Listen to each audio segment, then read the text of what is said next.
Noruega, de Rafa La Huerta, novel·la nominada al Premi Millor Novel·la València Negra 2021.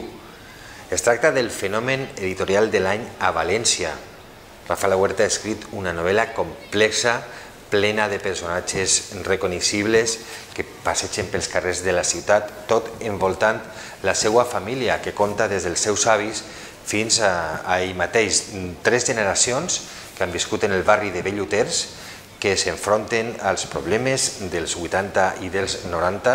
Recordem que en aquests anys es tractava d'un barri perillós, on la prostitució i les drogues i la heroïna feien molt de mal, i en aquest context en Rafa ens regala una novel·la d'una complexitat extraordinària, contada en primera persona, sense cap guionet, cap diàleg. No té diàlegs la novel·la i no per això és avorrida, tot el contrari, és una novel·la que a poc va enganxant-te, va acunant-te, va aconseguint captar la teua atenció i avivar els teus records d'aquells anys que foren salvatges en la ciutat i previs a la modernitat que arriba en el segle XXI, modernitat i altres coses.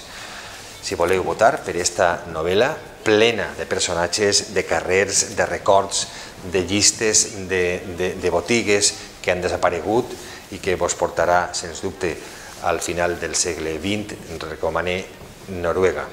Si voleu votar aquesta novel·la, ja sabeu que heu d'anar a la web de valencianegra.com i donar el vot per a Rafa La Huerta.